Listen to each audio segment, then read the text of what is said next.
हरे कृष्णा दंड प्रणाम। तो आज हम बहुत सुंदर एक विषय लेकर आए हैं, तारक नाम।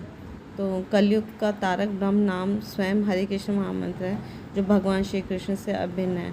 तो जब भी हम गाते हैं हरे कृष्णा कृष्णा कृष्णा हरे हरे, हरे राम राम राम हरे हरे, तो ये जो है ये मंत्र जो है माधुर्य रस से परिपूर्ण है और कलयुग में जीवात्मा के कल्याण की सर्वोत्तम औषधि है, ऐसा हमारे शास्त्रों में कहते हैं। और श्री चैतन्य महाप्रभु जो स्वयं श्री कृष्ण थे, श्री कृष्ण चैतन्य राधा कृष्ण नहीं आने, है ना, तो वो भी स्वयं श्री चैतन्य महाप्रभु कहते हैं कि हरे कृष्ण महामंत्र भगवान श्री कृष्ण ही है, इसलिए इसका जप करने मात्र से हम स्वयं भगवान श्री कृष्ण के साथ साक्षात्कार कर सकते हैं, और जो भी इस मंत्र का जप करता है उसकी मुक्ति निश्चित है।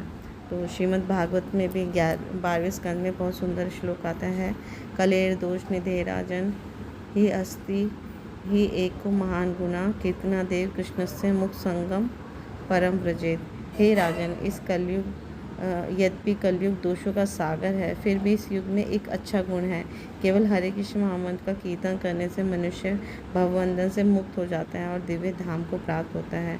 तो भागवतम में श्री परीक्षित महाराज ने स्वयं शुरू में ही सुखदेव गोस्वामी जो उनके गुरु थे उनसे पूछा कि मनुष्य को क्या सुनना चाहिए, क्या जपना चाहिए, क्या स्मरण करना चाहिए, क्या पूजना चाहिए, है ना, और क्या क्या नहीं करना चाहिए, सब बताया। तो सुखदेव गोस्वामी बहुत सुंदर उनको उत्तर देते हैं द्वितीय स्कंद के प्रथम अध्याय के 11वें श्लोक में, हे राजन, महापुरुषों का अनुगमन करके भगवान के पवित्र नाम का निरंतर कीर्तन उन समस्त लोगों के लिए सफलता का निसंशय तथा निर्भीक मार्ग है, जो समस्त भौतिक इच्छाओं से मुक्त हैं अथवा जो समस्त भौतिक भोगों के इच्छुक हैं, और उन लोगों के लिए भी जो दिव्य ज्ञान के कारण आत्मतुष्ट हैं। तो ये हरि नाम जो है हरे कृष्ण महामंत्र है, अगर हम इसका कीर्तन करेंगे तो हमारे भौतिक इच्छाएं भी पूर्ण होगी, जिनको चाहिए भौतिक सुख चाहिए, और जिसको दिव्य ज्ञान चाहिए उसकी भी वो तुष्टि कराएगा। तो श्री सुखदेव गोस्वामी कहते हैं, केवल भगवान श्री कृष्ण की सेवा ही इस कलयुग में सभी प्रकार की वृत्तियों वाले मनुष्य के लिए कल्याणकारी है। कोई किसी भी वर्ण में है, किसी भी आश्रम में है, चाहे कोई सकाम है या निष्काम है, मुक्ति का इच्छुक है, उसे सभी प्रकार के व्यक्ति को भगवान परम पूर्ण भगवान की पूजा करनी चाहिए।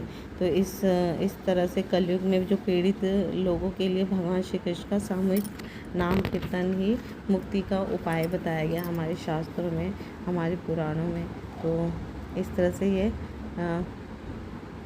ये हर नागरिक के लिए अनिवार्य रूप से नगर संकीर्तन करना चाहिए, है ना, या हर कोई उसमें भाग ले या करे, तो भगवान श्री कृष्ण के पवित्र नामों से उसका कल्याण निश्चित होगा। तो वेदों का सार जो है वो श्रीमद् भागवतम है। तो उसमें प्रथम अध्याय में ही बताया जाता है कि ये जो कलयुग में जीव है वो मंदमती है और अल्पायु है, तो इतना उसके पास समय नहीं है कि सब कुछ पढ़े, तो बहुत शॉर्टकट तरीका बताइए। तो बताते हैं उसमें कि भगवान श्री कृष्ण के नामों से अगर हम उनकी सेवा करें तो बहुत सरलता से वो परम लक्ष्य को प्राप्त कर पाएगा कोई भी जीव। कि जन्म तथा मृत्यु के जाल में उलझा हुआ कोई भी जीव है, यदि अनजाने में भी भगवान श्री कृष्ण के पवित्र नाम का उच्चारण करते हैं तो तुरंत मुक्त हो जाते हैं, क्योंकि साक्षात भय भी इससे भयभीत रहता है। जब हम हरे कृष्ण महामंत्र गाते हैं तो सर्वशक्तिमान है नाम, तो भगवान जो है वो भगवान कृष्ण के नाम से साक्षात भय भी भयभीत रहता है। तो कृष्ण, भगवान कृष्ण का नाम और स्वयं भगवान कृष्ण दोनों अभिन्न हैं। भगवान कृष्ण का नाम और भगवान कृष्ण स्वयं दोनों समान शक्तिमान हैं, इसमें थोड़ा भी अंतर नहीं है। तो बड़े बड़े संकट की स्थिति में भी अगर हम भगवान श्री कृष्ण के पवित्र नाम का लाभ उठा सकते हैं हम, तो कोई भगवान के दिव्य नाम को चाहे अनजाने में ले या बहादेव के ले या तो उसे उच्चारण करने पर उसका जन्म मृत्यु का जो झंझट है वो तुरंत मुक्त हो जाएगा उससे। तो श्री रूप गोस्वामी भी श्रीमद् भागवतम में श्री सूत गोस्वामी कहते हैं, नाम संकीर्तम यस्य सर्व पाप प्रणाशनम प्रणामो दुःखशमनम तम नमामि हरिम परम। तो इसका अनुवाद है, मैं उन भगवान हरि को सादर नमस्कार करता हूँ जिनके पवित्र नामों का सामूहिक कीर्तन सारे पापों को नष्ट करता है और जिनको नमस्कार करने से सारे भौतिक कष्टों से छुटकारा मिल जाता है।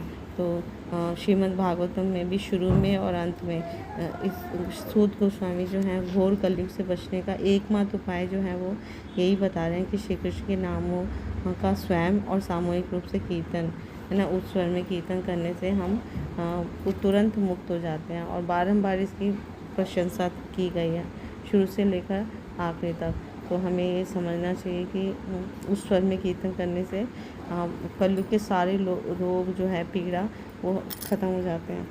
तो कली संतरण उपनिषद में भी, है ना, जब द्वापर के अंत में नारद मुनि ब्रह्मा जी के पास जाकर पूछते हैं कि हे भगवान, इस पृथ्वी पर भ्रमण करते हुए हम कलयुग के बुरे प्रभाव से कैसे बच सकते हैं, है ना, को सारे जीवात्मा के लिए प्रश्न पूछते हैं। तो ब्रह्मा जी बहुत सुंदर उत्तर करते हैं कि आपने ये बहुत उत्तम प्रश्न किया, समस्त वेदों का रहस्य सुनो, जिससे इस भौतिक संसार को बहुत सरलता से पार कर सकते हैं। आदि पुरुष भगवान कृष्ण के नाम का उच्चारण मात्र से इस घोर कलयुग को हम पार कर सकते हैं। तो बोलते हैं वो, हरे कृष्णा कृष्णा कृष्णा हरे हरे, हरे राम राम राम हरे हरे, इति षोडशकम नाम कलिकल्मष नाशनम नाथा परतरो उपाय सर्ववेदेषु दृश्यते। यानी कि सारे वेदों में, है ना, कोई भी उपाय जो है सर्व वेदों में दृश्य नहीं है। सिर्फ 16 नामों का ये जो हरे कृष्ण महामंत्र है, यही कलयुग के जीवात्मा को सर्व पापों से अनावृत कर देता है।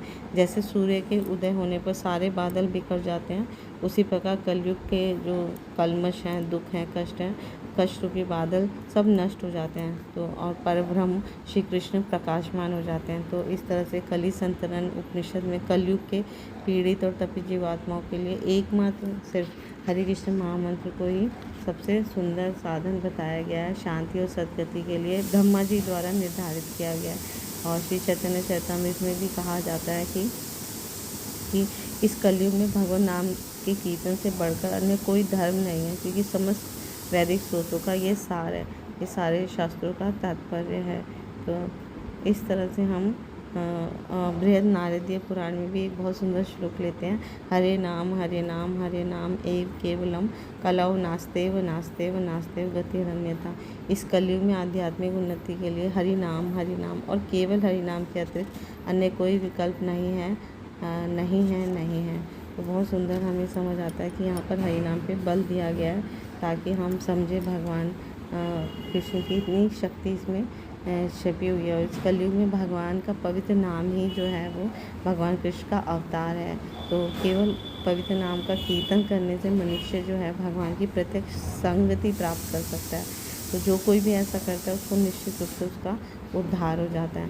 तो जो लोग सच में ज्ञानी हैं वे इस कलयुग के वास्तविक महत्व को समझ सकते हैं, और ऐसे प्रबुद्ध लोग जो हैं वो कलयुग की पूजा करते हैं, क्योंकि इस पतित युग में जीवन का संपूर्ण सिद्धि संकीर्तन संपन्न करके सरलता से प्राप्त कर सकती हैं। तो हालांकि ये दोषों का सागर है कलयुग, लेकिन हरिनाम जो है वो बहुत सरल साधन है, और ये सिर्फ इसी युग में कर सकते हैं। इसमें और कुछ भी खर्चा नहीं है, कुछ भी आपको परिश्रम नहीं है। आप किसी भी समय, किसी भी, है ना, किसी भी परिस्थिति में, देश काल स्थिति में आप इसे जप सकते हैं और सदैव जप सकते हैं और अपना जीवन धन्य बना सकते हैं। Thank you so much. Guru Maharaj की जय, श्री प्रभुपाद की जय।